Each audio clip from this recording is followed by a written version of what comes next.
or if you're a fisherman or a pilot or a truck driver. If they come over here, they're not going to do well. I mean, we have 400 million weapons in the country. The country's flooded with weapons and ammo. And if anybody ever tried to come into America, well, they'd be in deep doo doo because we wouldn't let them make 25 miles. We'd take them out. We'd ambush them at every turn. Well, this is not a happy place for me today when I see what's going on here in America. The idiot president we have, his idiot vice president, she's a ding dong Dora, and also the uh, cabinet. Can you imagine Blinken, the Secretary of State, going over to Muslim countries and saying, I'm Jewish, and I'm here because of my Jewish heritage, and I'm here to help Israel, that nation full of Jews. What a braggart. Well, the Muslim diplomats in the countries, they just laughed at him and said, okay, Jew boy, why don't you go home and have some blueberry wine or, whatever the Jewish drink on Passover. I don't know what it is. I'm not too up to date on the Jewish people. But they have a right to live and do their thing. But this whole thing of starting a religious war would be like uh, it would be like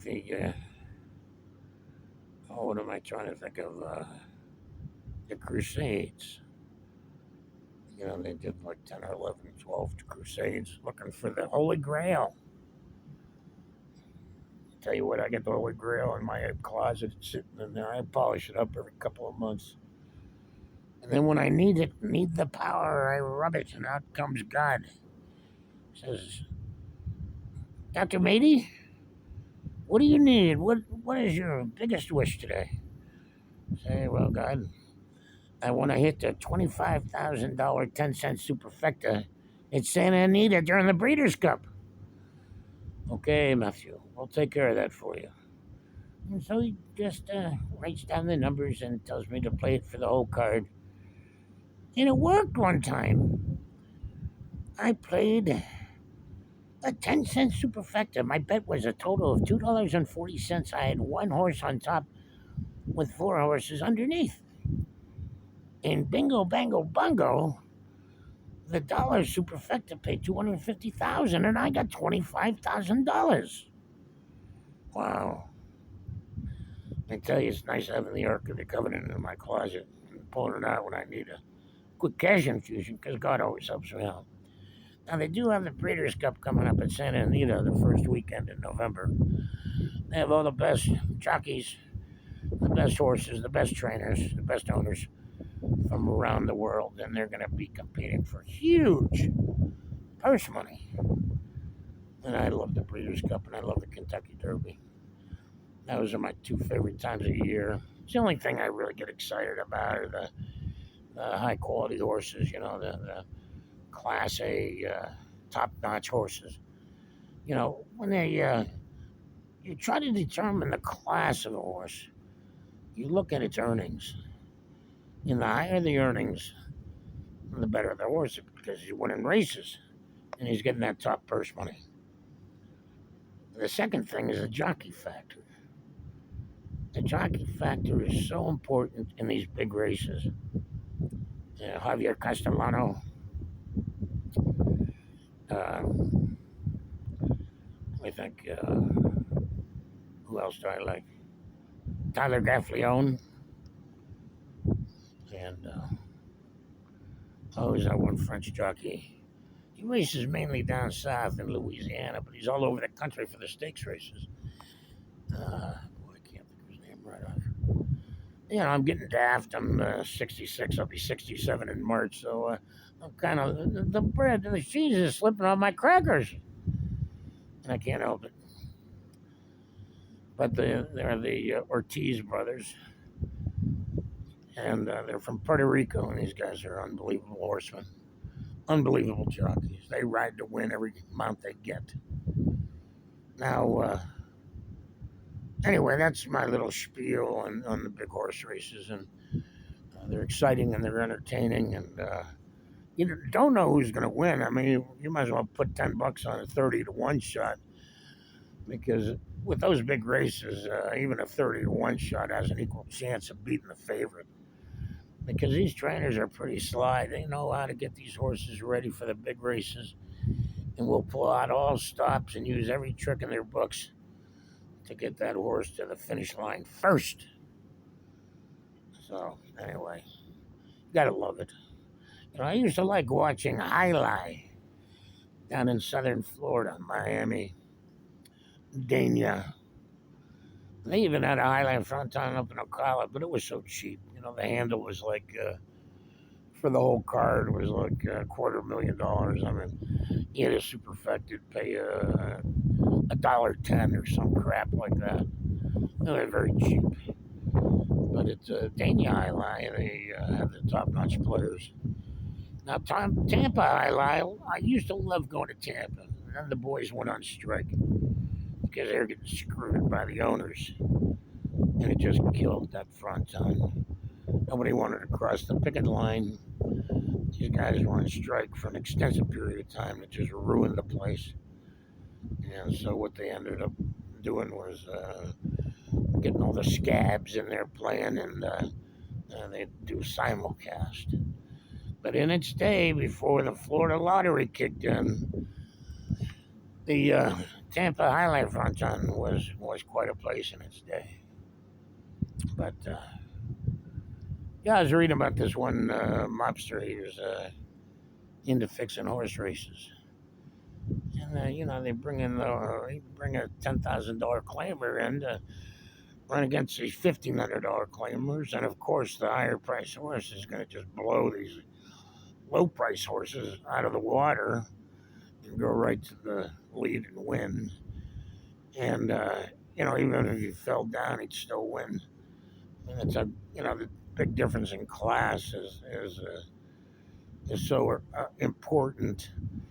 But this guy used to bribe everybody to look the other way, because these horses they have tattoos on their tongues and their ears. And the guy who brings the horses in and checks them in, he's supposed to examine the tattoo to be sure they match. Well, you pay him $1,000 to look the other way, and the guy says, "Hey, thanks for the grand. Your horse is entered, buddy." And of course, the horse would win like crazy. The other way he fixed races were the harness boys. He'd pay 4 of the drivers to stay behind the pack, not get any better than 4th. Stay out of the trifecta and the superfecta. Then he'd take the other 4 horses left in the race and box them. And of course, he'd have a winner. And some of these horses went off at long odds. And so he'd cash his ticket. And then he'd lay bets off at the bookies, the big city bookies, who had no clue what was going on. And they'd take the bet because they love taking people's money. They figure, well, he might win today, but the rest of the year it's going to all be ours. They're so slick, those bookies. Stay away from bookies and loan sharks.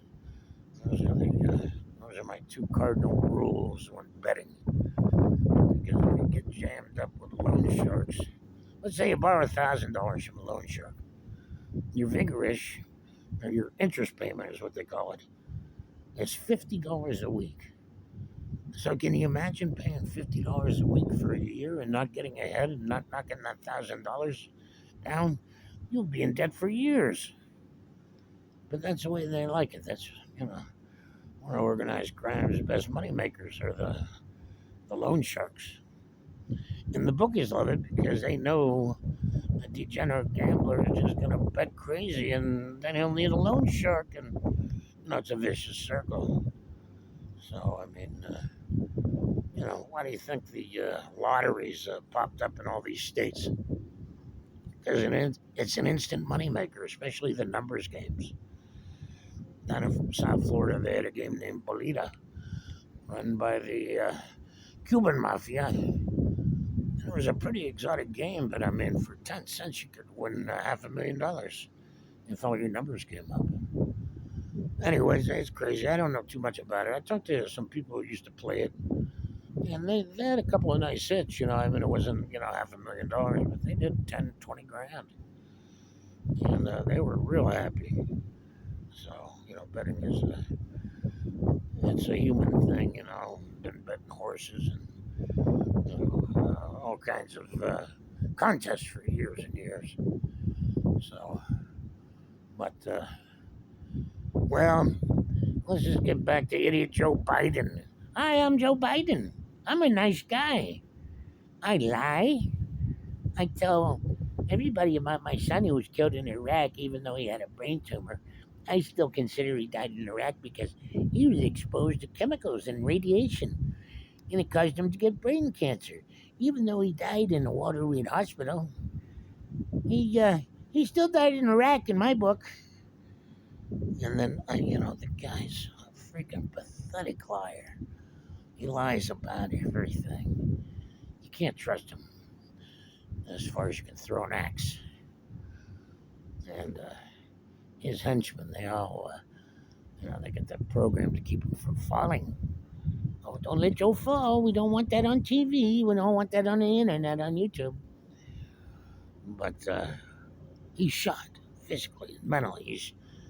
His brain damage is there. You hear him talk and he fades out. He can't finish a sentence. He can't finish a complete thought. Even when he's got his little note cards. That cracks me up whenever he has an interview. He's got his little note cards he always refers to and says, "Hi, I'm Joe Biden. I'm a nice guy. Vote for me because I'm such a nice guy."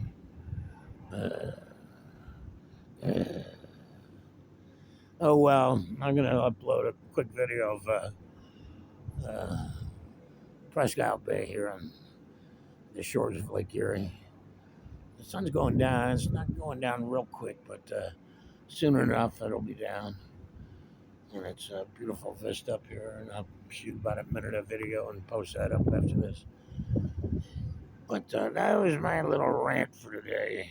It just ticks me off. I watched Colonel Douglas McGregor this afternoon with an interview on YouTube. And he thinks we're screwed bad. He just, he's an experienced combat officer. And he knows the situation. And he thinks what America is doing is bad. It's wrong. It won't work. And it'll ruin us. So, Judge Napolitano had him on as a guest. Colonel Douglas McGregor, if you get a chance, watch the interview. McGregor he's a fine military mind. And he's a great American, too, for telling us like it is. All these other people, they blow smoke up your butt. And they lie. They look you right in the eye and they lie. They lie, they lie, they lie. They're experts at lying. A bunch of BS artists. Okay, well, listen, I'm going to keep my eyes to the sky, look out for the mothership. It's up there somewhere and it's coming down to get Joe Biden and Nancy Pelosi and Nadler and Schiffy and Schumer. It's going to take them straight to hell where they belong so they can burn in the fires and the molten lava. All right, I'm sorry. I'm just trying to be funny. Sometimes my jokes don't work. But that's my attempt at humor today. Bye-bye, little babies. I love you.